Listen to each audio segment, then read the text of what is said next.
Et vous serrez pas trop, sinon ça rétrécit. Tous les lundis, on va venir dire bonjour à monsieur le préfet.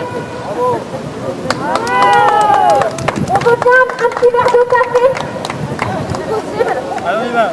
Nous sommes essentiels. Nous sommes essentiels. Nous sommes essentiels. Bonjour, je suis là parce que je demande tout simplement à travailler et surtout parce que pour ce troisième confinement, il y a des incohérences entre commerçants. Il y a des magasins qui sont ouverts, d'autres pas. Les coiffeurs qui peuvent travailler, les esthéticiennes non. Faut savoir qu'on a des protocoles très stricts. Moi, je suis photographe à Saint-Pierre-des-Nid dans la Mayenne depuis 10 ans et on a un protocole hyper strict avec nos clients. On ne doit pas les toucher, on doit aérer, tout désinfecter. Enfin, vraiment, c'est strict. On reçoit famille par famille, client par client.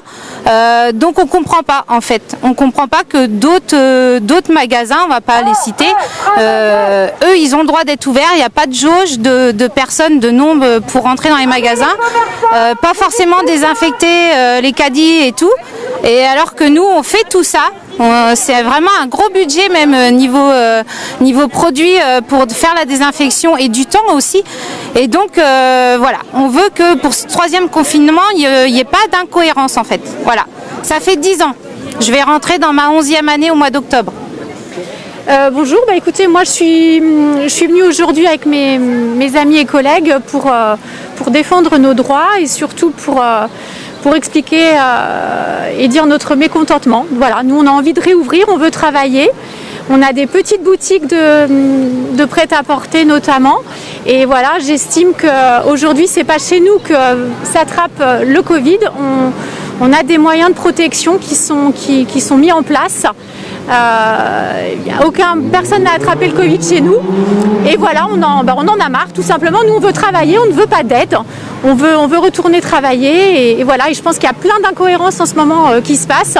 Je vais moi-même dans les grandes surfaces faire quelques courses. Et voilà, je trouve que c'est inadmissible. Tout le monde est collé les uns aux autres.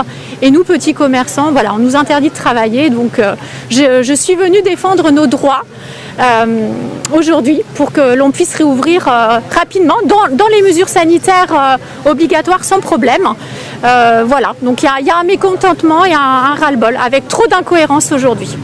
Oh, écoutez, ça fait une quinzaine d'années qu'on est présent sur le Mans, voilà, que je suis commerçante dans le centre-ville. Oui.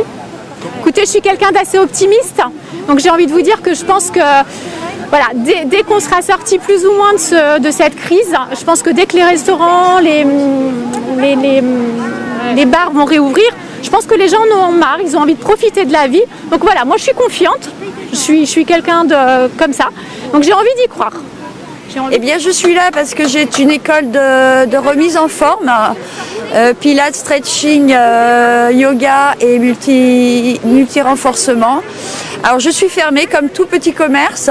Bon, certes, je peux travailler à distance par visioconférence, mais j'ai énormément de mal beaucoup de personnes sont réfractaires à ce système qui fonctionne bien. Et de toute façon, je suis là aussi pour soutenir le petit commerce proprement dit, car je trouve que c'est aberrant quand je me déplace en grande surface. Premièrement, déjà, les personnes ne mettent plus de gel pour rentrer, touche à tout, c'est un nid à microbes.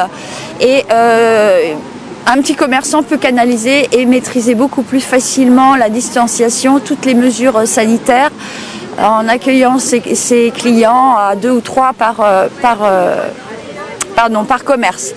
De plus, fermer des petits commerces, on parle du cœur de la ville. Donc le cœur, c'est quoi? On vit grâce au cœur. Donc si on ferme le centre-ville et ces petits commerces, eh bien la ville va mourir et manger par ces monstres de ces grandes surfaces. Voilà. Alors moi, cette année, ça va encore parce que j'ai les cotisations. Mes élèves ont bien voulu me laisser leur cotisation pour cette année, ce qui m'a permis de m'équiper, de m'adapter à la situation. En revanche, je ne sais pas du tout leur réaction dans les prochaines années, pour les prochaines inscriptions. Je vais certainement... Normalement, les personnes s'inscrivent à l'année, ce qui me permet d'assurer le salaire de l'équipe qui est autour de moi. Et là, la rentrée prochaine, je vais sans doute être obligée de m'adapter avec des formules différentes, avec des engagements que sur 3 ou 6 mois ou saison complète. Et imaginez qu'au bout de 6 mois, si j'ai 50% d'élèves en moins, et bien évidemment, je ne peux pas assurer le salaire de mon équipe autour. C'est trop d'instabilité. Donc pour moi, je pense que je vais avoir 3-4 années difficiles. Après, malgré tout, un investissement de 25% pour retrouver un chiffre d'affaires correct et qui peut faire vivre plusieurs personnes. Combien avez-vous de salariés? Alors en salarié, j'ai 2 prestataires de services, les professeurs et une secrétaire et une femme de ménage.